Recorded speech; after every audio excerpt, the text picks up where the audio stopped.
Hello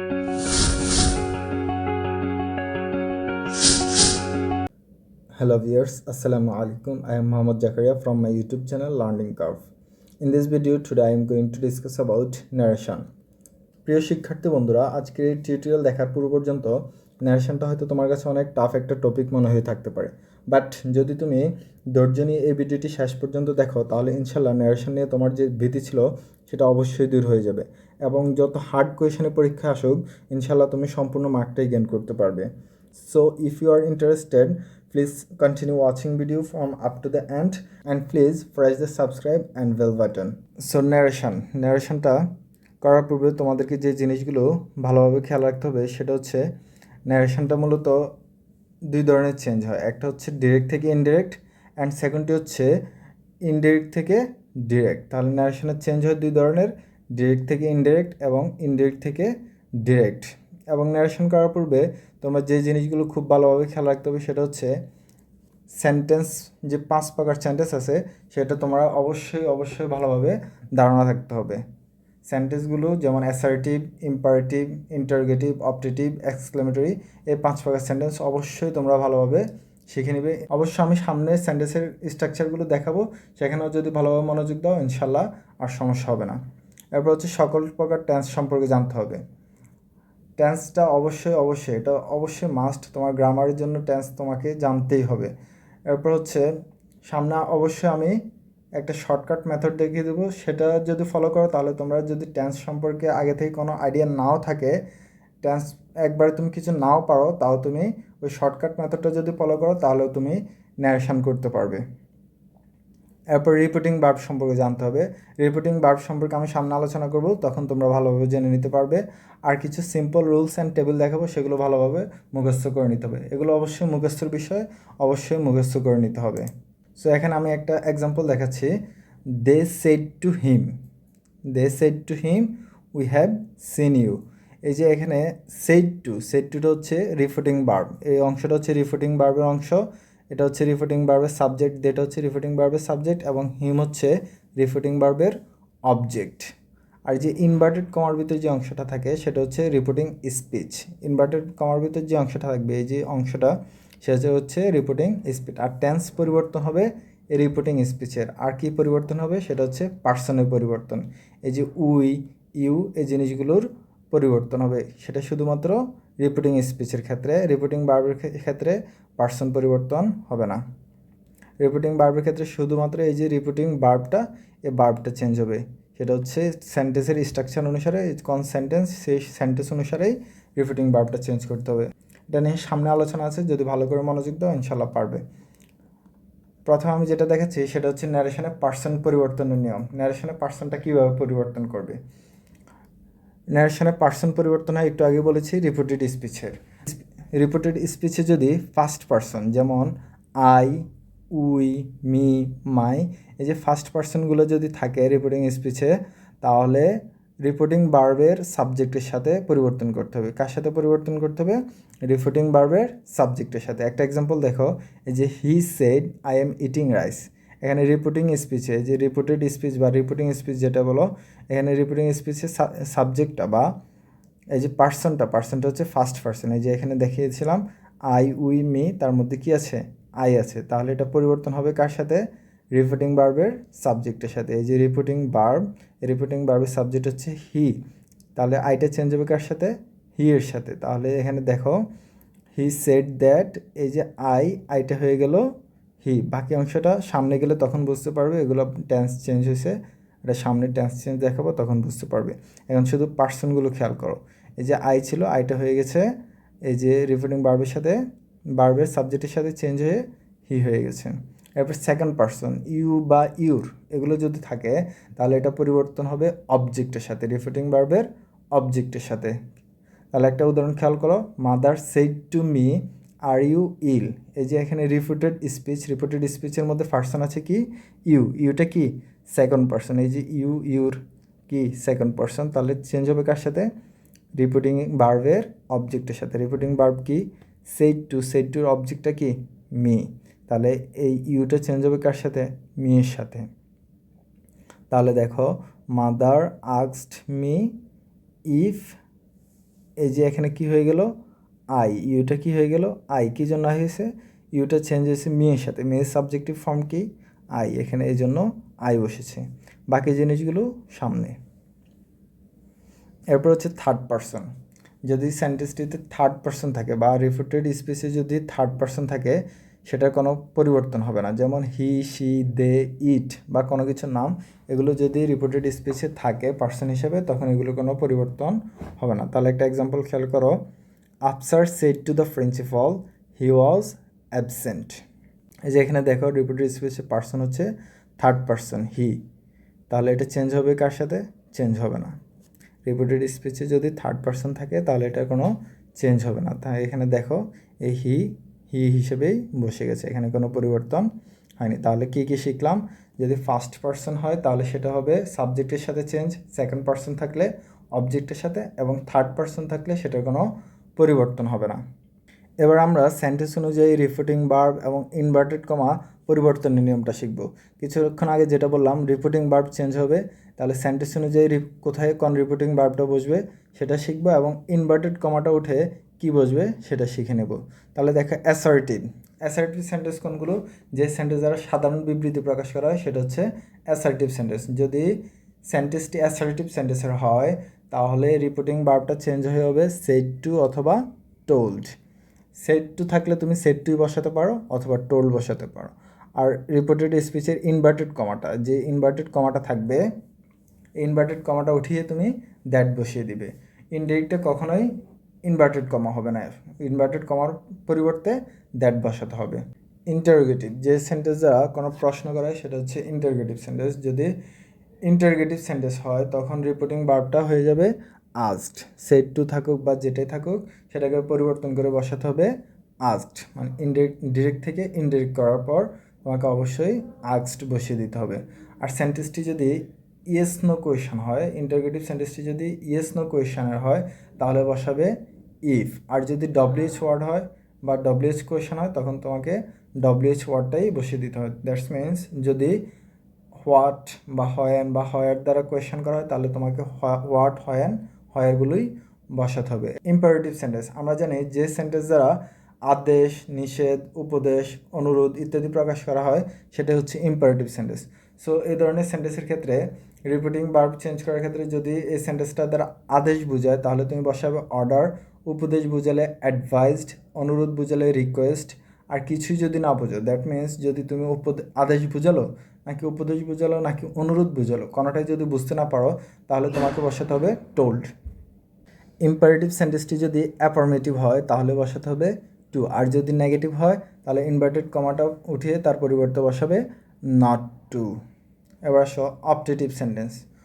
optative হচ্ছে যে sentence দ্বারা কোনো প্রার্থনা, আশীর্বাদ ইত্যাদি প্রকাশ করা হয় সেটা হচ্ছে অপটেটিভ সেন্টেন্স। তো অপটেটিভ সেন্টেন্সের ক্ষেত্রে রিপোর্টিং ভার্বটা হবে prayed or উইজড। That means direct থেকে যখন তুমি ইনডিরেক্ট করবে তখন রিপোর্টিং ভার্বটা হবে প্রেড অর উইজড, এবং ইনভার্টেড কমা উঠিয়ে বসিয়ে দিবে দ্যাট। এক্সক্লামেটরি সেন্টেন্স বা বিস্ময়সূচক বাক্য, আমরা জানি যে সেন্টেন্স দ্বারা মনের আকস্মিক আবেগ প্রকাশ করা হয় সেটা হচ্ছে এক্সক্লামেটরি সেন্টেন্স। সো যদি এক্সক্লামেটরি সেন্টেন্স দ্বারা কোনো আনন্দ প্রকাশ করা হয় তখন তুমি রিপিটিং ভার্বে বসিয়ে দিবে এক্সক্লেমড উইথ জয়। আর যদি দুঃখ, বেদনা ইত্যাদি প্রকাশ করা হয় তখন তুমি বসিয়ে দিবে exclaimed with sorrow. R inverted কমাটা পরিবর্তন করে বসিয়ে দিবে দ্যাট। তাহলে এখানে খেয়াল করো তিনটা জায়গাতেই ইনভার্টেড কমা উঠিয়ে দ্যাট বসে। কোন কোন সেন্টেন্সের ক্ষেত্রে অ্যাসর্টিভ, অপটেটিভ, এক্সক্লেমেটরি, এই তিনটা সেন্টেন্সের ক্ষেত্রে ইনভার্টেড কমাটা উঠে বসবে দ্যাট। আর দুটো সেন্টেন্স ইন্টারোগেটিভ, ইন্টারোগেটিভের ক্ষেত্রে ইয়েস নো কোয়েশন হলে ইফ, ডব্লিউএইচ কোয়েশন হলে ডব্লিউএইচ ওয়ার্ডটাই বসবে। আর ইম্পারেটিভ সেন্টেন্সের ক্ষেত্রে বাক্যটি যদি অ্যাফার্মেটিভ হয় তাহলে টু, আর নেগেটিভ হলে নট টু। তাহলে এই বিষয়গুলো ভালোভাবে অবশ্যই মাথায় নিয়ে নেবে। এবার আমরা 5 প্রকার সেন্টেন্সের স্ট্রাকচারগুলো দেখে নেব এবং রিপিটিং ভার্বটা কীভাবে চেঞ্জ করতে হয় এবং ইনভার্টেড কমা উঠিয়ে যে that, if, not to, to এগুলো বসাতে হয় সেটা কীভাবে বসাবো সেটা দেখে নেব। অ্যাসার্টিভ সেন্টেন্স, অ্যাসার্টিভ সেন্টেন্সের স্ট্রাকচারটি হচ্ছে প্রথমত একটি সাবজেক্ট থাকবে, তারপর ভার্ব এবং শেষে একটি অবজেক্ট থাকবে। For example I saw him, তাহলে দেখো প্রথমে কী আছে সাবজেক্ট, দেন ভার্ব স এবং অবজেক্ট হিসেবে কী আছে হিম। তাহলে একটি এক্সাম্পল দেখো, ডিরেক্টে mother said to me I saw হিম।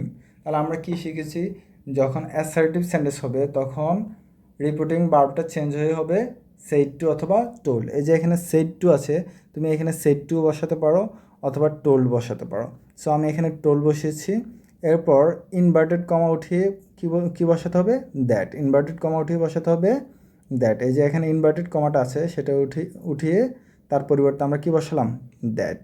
এই দুটো জিনিস আপাতত খেয়াল করো। এরপর আমরা টেন্স পরিবর্তনের নিয়মটা দেখব, তখন আমরা টেন্স পরিবর্তন করব। এরপর চলো আমরা ইন্টারোগেটিভ সেন্টেন্সের স্ট্রাকচারটা দেখি। ইন্টারোগেটিভ সেন্টেন্সের স্ট্রাকচার হচ্ছে দুইটি, একটি হচ্ছে ইয়েস নো কোয়েশ্চন, আরেকটি হচ্ছে ডব্লিউএইচ কোয়েশ্চন। তো ইয়েস নো কোয়েশ্চনের ক্ষেত্রে প্রথমত অক্সিলারি ভার্ব থাকবে, তারপর সাবজেক্ট, তারপর মেন ভার্ব, তারপর অবজেক্ট এবং শেষে একটি প্রশ্নবোধক চিহ্ন। তাহলে একটা এক্সাম্পল দেখো, এই যে প্রথমত অক্সিলারি ভার্ব, এখানে অক্সিলারি ভার্ব হিসেবে কী আছে, হ্যাভ। এরপর সাবজেক্ট হিসেবে আছে ইউ। এরপর মেন ভার্ব ইটেন এবং অবজেক্ট, এই যে অবজেক্ট হিসেবে কী আছে, রাইস, এবং শেষে একটি প্রশ্নবোধক চিহ্ন এখানে দেওয়া আছে। প্রশ্ন চলো কী হলো, হ্যাভ ইউ ইটেন রাইস। তাহলে এই যে কোয়েশনটা করা হলো হ্যাভ ইউ ইটেন রাইস, তাহলে এর আনসারটা তুমি ইয়েস অথবা নো দ্বারা আনসার করতে পারো, এই জন্য এটাকে কী বলা হয়, ইয়েস নো কোয়েশন। এরপরে দেখো ডব্লিউএইচ ওয়ার্ড দ্বারা শুরু হবে এবং শেষে প্রশ্নবোধক চিহ্ন থাকবে। এই যে দেখো ডব্লিউএইচ ওয়ার্ড হোয়াট আছে এখানে এবং শেষে একটি প্রশ্নবোধক চিহ্ন আছে, তাহলে এটা কি ইন্টারোগেটিভ সেন্টেন্স। তাহলে আমরা আরেকটা এক্সাম্পল দেখি। Direct narration Bithi said to Riti have you eaten rice. যেহেতু এটা ইন্টারোগেটিভ সেন্টেন্স সেহেতু আমরা রিপিটিং ভার্বটাকে চেঞ্জ করে এখানে কি বসাবো, আস্কড, এবং এটি আমরা দেখতে পাচ্ছি ইয়েস নো কোয়েশ্চান, যেহেতু প্রথমে কি আছে অক্সিলারি। সো যদি ইয়েস নো কোয়েশ্চান হয় তাহলে আমরা ইনভার্টেড কমাকে পরিবর্তন করে কি বসাবো, ইফ, এবং ডব্লিউএইচ ওয়ার্ড হলে ডব্লিউএইচ ওয়ার্ডটি বসাবো। এই যে দেখো এখানে হোয়াট উইল হ্যাপেন নাও, এখানে কি দ্বারা শুরু হয়েছে, ডব্লিউএইচ ওয়ার্ড দ্বারা শুরু হয়েছে এবং ডব্লিউএইচ কোয়েশ্চান, এ কারণে এখানে হোয়াটটাই বসে যাবে। এরপর আসো আমরা ইম্পারেটিভ সেন্টেন্স। ইম্পারেটিভ সেন্টেন্সটা মূলত ভার্ব দ্বারা শুরু হয়। প্রথমত যে সাবজেক্টটা উল্লেখ করা হয় না, ভার্ব দ্বারাই বাক্যটা শুরু হয়। যেমন ডোন্ট টেল এ লাই, এখানে কি দ্বারা শুরু হলো, ভার্ব দ্বারা শুরু হলো। সো যে সেন্টেন্সগুলো ভার্ব দ্বারা শুরু হয় এটা হচ্ছে ইম্পারেটিভ সেন্টেন্স। তাহলে একটা এক্সাম্পল দেখো, direct narration the teacher said to me don't tell a lie. So আমরা বুঝতে পারলাম এটা কি ইম্পারেটিভ সেন্টেন্স, যেহেতু এটা ভার্ব দ্বারা শুরু হয়েছে। সো ইম্পারেটিভ সেন্টেন্সের ক্ষেত্রে আমরা কি বলেছিলাম, যদি আদেশ বোঝায় তাহলে অর্ডার, উপদেশ বুঝালে অ্যাডভাইসড এবং অনুরোধ বুঝালে রিকোয়েস্ট। সো এখানে কি বোঝাচ্ছে, ডোন্ট টেল এ লাই, কখনো মিথ্যা বলবে না, এটা উপদেশ হতে পারে। যেহেতু টিচার স্টুডেন্টকে বলছে সেহেতু এটা উপদেশ হতে পারে, আমরা কি বসাবো, অ্যাডভাইসড। এবং যেহেতু এটা নেগেটিভ সেন্টেন্স সেহেতু এখানে কি বসাবো, নট টু। ইনভার্টেড কমার পরিবর্তে নট টু বসাবো। আমার ইনভার্টেড কমাটা এখানে ফুলফিল হয়নি, তোমরা এটা খেয়াল করবে। এরপর হচ্ছে অপটেটিভ সেন্টেন্স। অপটেটিভ সেন্টেন্সটা সাধারণত মে অথবা লং দ্বারা শুরু হয়। বেশিরভাগ সময় মে অথবা লং দ্বারাই অপটেটিভ সেন্টেন্সগুলো শুরু হয়। তারপর কি থাকবে, সাবজেক্ট, ভার্ব প্লাস অবজেক্ট। যেমন দেখো মে আল্লাহ ব্লেস ইউ, এখানে কি দ্বারা শুরু হলো, মে দ্বারা শুরু হলো। এরপর সাবজেক্ট আল্লাহ আছে, ভার্ব হিসেবে ব্লেস অ্যান্ড অবজেক্ট ইউ। তাহলে ডিরেক্ট নারেশনে he said to me may Allah bless you. Optative সেন্টেন্সের ক্ষেত্রে আমরা কি বলেছিলাম, অপটেটিভ সেন্টেন্সগুলো প্রার্থনা বা আশীর্বাদ বোঝায়, সেক্ষেত্রে আমরা কি বসাতে পারি, প্রেড অর উইজড। সো এখানে তুমি প্রেডও বসাতে পারো, উইজডও বসাতে পারো। আমি এখানে প্রেড বসিয়েছি। এরপর ইনভার্টেড কমা পরিবর্তন হয়ে কি হয়, দ্যাট। সো এখানে দ্যাট বসালাম, তাহলে কি হলো, he prayed that Allah might bless you. Exclamatory sentence. Exclamatory সেন্টেন্সগুলো সাধারণত হাউ অথবা হোয়াট দ্বারা শুরু হয়। এরপর একটি অ্যাডজেক্টিভ অথবা নাউন বা প্রনাউন থাকে, প্লাস নাউন অথবা প্রনাউন প্লাস বি থাকবে, ডট ডট বিস্ময়বোধক চিহ্নটি থাকবে। For example, how beautiful the ভার্ড is. এখানে দেখো প্রথমত কি আছে, হাউ আছে, এরপর অ্যাডজেক্টিভ, এরপর নাউন বা প্রনাউন থেকে কি আছে, দ্য ভার্ড নাউন আছে, এরপর বি মানে হচ্ছে এম ইজ আর পজয়ার, তার মধ্যে থেকে কি আছে, ইজ। এরপরটিতে দেখো প্রথমত কি আছে, হোয়াট, এরপর হচ্ছে এ ফুল, দ্যাটস মিন্স নাউন, তারপর কি আছে, নাউন বা প্রনাউন থেকে প্রনাউন, এরপর বি থেকে is, be means am is are was আর তার মধ্যে থেকে ইজ আছে। তাহলে ডিরেক্টে he said how beautiful the world is. তাহলে যদি সেন্টেন্সটি এক্সক্লেমেটরি সেন্টেন্স হয় তাহলে রিপিটিং ভার্বের পরিবর্তে আমরা কি বসাবো? এক্সক্লেমড উইথ জয় বা সারপ্রাইজ। কী জন্য? যেহেতু এটা দ্বারা আনন্দ বা সারপ্রাইজ বোঝানো হচ্ছে, সেহেতু আমরা জয় বসাতে পারি বা সারপ্রাইজও বসাতে পারি। দ্যাট মিনস এক্সক্লেমড উইথ জয় অথবা সারপ্রাইজ বসাতে পারো। এরপর ইনভার্টেড কমাটা কী বসে বলেছিলাম? দ্যাট। এই যে এখানে দ্যাট বসিয়েছি। তাহলে কি হলো? He exclaimed with joy or surprise that the word was very beautiful. এবার আমরা ডিরেক্ট থেকে ইনডিরেক্ট করার ক্ষেত্রে টেন্সের যে পরিবর্তন নিয়ম সেটা দেখে নেব। অবশ্যই টেন্সটা পরিবর্তন হয় রিপিটেড স্পিচের মধ্যে। রিপিটিং ভার্বের অংশে কোনো টেন্সের পরিবর্তন হয় না, টেন্সটা পরিবর্তন হবে রিপিটেড স্পিচের অংশে। তাহলে খেয়াল করো, ডিরেক্টে যদি প্রেজেন্ট ইনডিফিনিট হয়, ইনডিরেক্টে সেটা হবে পাস্ট ইনডিফিনিট। আরও সহজভাবে যদি বুঝতে চাও সেটা হচ্ছে যদি ডিরেক্টে এম ইজ অথবা আর থাকে, ইনডিরেক্টে ওয়াজ আর বসিয়ে দিবে। তোমাকে এই জিনিসগুলো খেয়াল করতে হবে না, এটা কি প্রেজেন্ট ইনডিফিনিট আছে নাকি ফার্স্ট ইনডিফিনিট, এই জিনিসগুলো তোমরা খেয়াল না করলেও চলবে। শুধু খেয়াল করবে যে যদি এম ইজ আর থাকে তুমি ওয়াজ আর বসিয়ে দিবে। আর যদি প্রেজেন্ট কন্টিনিউয়াস হয় তাহলে পাস্ট কন্টিনিউয়াস। এই জিনিসটাও যদি তোমার কাছে কঠিন মনে হয় তাহলে তুমি খেয়াল করবা am is are plus verb plus I N G যদি হয় তাহলে তুমি বসিয়ে দিতে পারো ওয়াজ অথবা were plus verb plus I N G. এরপর যদি ডিরেক্টে প্রেজেন্ট পারফেক্ট হয়, ইনডিরেক্ট হবে পাস্ট পারফেক্ট। এই জিনিসটা যদি কঠিন মনে হয় তাহলে অক্সিলারি ভার্বের দিকে খেয়াল করো। ডিরেক্টে যদি হ্যাভ অথবা হ্যাজ থাকে, ইনডিরেক্টে তুমি হ্যাড বসিয়ে দিবে, আর কোনো কিছু করতে হবে না। হ্যাভ অথবা হ্যাজ থাকলে হ্যাড বসিয়ে দিবে। ডিরেক্টে যদি প্রেজেন্ট পারফেক্ট কন্টিনিউয়াস হয়, ইনডিরেক্টে তুমি বসাবে past perfect continuous. That means যদি ডিরেক্টে have been plus verb plus ING থাকে, তুমি ইনডিরেক্টে had been plus verb plus ING বসিয়ে দিবে। ডিরেক্টে যদি ফার্স্ট ইনডিফিনিট হয়, তুমি ইনডিরেক্টে করবে ফার্স্ট পারফেক্ট। দ্যাট মিনস যদি ডিরেক্টে ভার্ব টু থাকে তাহলে তুমি ইনডিরেক্টে হ্যাড প্লাস ভার্ব থ্রি বসিয়ে দিবে। এই জিনিসগুলো যদি তোমার কাছে একটু কঠিন মনে হয় তুমি এই জিনিসগুলোর দিকে খেয়াল করবে। এই কারণে আমি এগুলো একটু লার্জ ফন্টে দেখিয়েছি, যদি এগুলোর দিকে তোমাদের ফোকাসটা ভালোভাবে হয়। এগুলো যদি তোমরা ভালোভাবে নাও বোঝো, তোমরা এই জিনিসগুলোর দিকে খেয়াল করলে হবে। That means am is are হলে was were, am is are plus verb plus ING হলে was were plus verb plus ING, have has হলে হ্যাড বসাবে, have been plus verb plus ING হলে had been plus verb plus ING, V two হলে had plus verb three, এবং finally past continuous হলে past perfect continuous. That means was were plus verb plus ING হলে had been plus verb three বসিয়ে দিবে। তাহলে একটি example দেখো, direct narration, he said I have eaten rice. তাহলে এখানে কি করতে হবে? প্রথমত এই যে আইটা পরিবর্তন হয়ে এখানে হি হয়ে গেছে, এরপর হ্যাভ আছে, কি আছে? হ্যাভ। তাহলে খেয়াল করো এই যে হ্যাভ অথবা হ্যাজ, হ্যাভ এজ থাকলে কি বসাতে হয়? হ্যাড। তাহলে এখানে কি বসালাম? হ্যাড। এরপর বাকি অংশটা যেমন ছিল পুরোটা তেমনই রয়ে গেছে। তাহলে কি হলো? He said that he had eaten rice, এখানে ছিল হ্যাভ, এখানে হয়ে গেছে হ্যাড। সো আরেকটি এক্সাম্পল দেখি, he said I was eating rice, এখানে কি আছে? Was plus verb plus I N G. তাহলে এখানে কি আছে? এই যে দেখো ফার্স্ট কন্টিনিউয়াস বা was plus verb plus ING হলে had been plus verb three, sorry এখানে ভার্ব থ্রি হবে না, ভার্ব প্লাস আইএনজি হবে। তাহলে দেখো ওয়াজ ইটিং, ইটিং এর পরিবর্তে আমরা কি বসালাম? Had been eating. এই যে ভার্ব প্লাস ভার্ব থ্রি হবে না, এখানে হবে ভার্ব প্লাস আইএনজি। এখানে আরেকটা বিষয় খেয়াল রাখবে, রিপিটেড স্পিচ যদি ফার্স্ট পারফেক্ট অথবা ফার্স্ট পারফেক্ট কন্টিনিউয়াস হয় এর কোনো পরিবর্তন হয় না। তাহলে একটা এক্সাম্পল দেখো, হি said I had eaten rice, তাহলে একটা কন্টেন্সে আছে, ফার্স্ট পারফেক্ট টেন্সে আছে, তাহলে ফার্স্ট পারফেক্ট টেন্সে কোনো পরিবর্তন হবে না। যেমন দেখো he said that he had eaten rice, যেমন ছিল তেমনই বসে গেছে, শুধুমাত্র পার্সনের পরিবর্তন হয়েছে। এখানে আরেকটা বিষয় খেয়াল করবে, সেন্টেন্সে shall, will, can, make, let, dare ইত্যাদি ভার্বগুলো যদি পরিবর্তন হলো, এদের পরবর্তী যে ভার্বটি থাকে সেটার কোনো পরিবর্তন হবে না। একটা এক্সাম্পল দেখো, হি said to me I shall do it. এই যে এখানে দেখো শেল আছে, এই যে শেলটা আছে, এরপরে আরেকটি ভার্ব আছে কি? ডু। এই শেলটা পরিবর্তন হলো, ডু ভার্বটার কিন্তু কোনো পরিবর্তন হবে না। তাহলে দেখো he told me that he would do, এই যে ডু রয়ে গেছে, শেলটা উড হয়েছে। উড হওয়ার কারণ কি, আইয়ের সাথে আমরা জানি শেল বসে, কিন্তু হি এর সাথে কি বসে, উড, উইল বা উড, যেহেতু এটা শেল ভার্ব 1 আছে, ভার্ব 2 হয়ে গেছে, এই কারণে এখানে উড।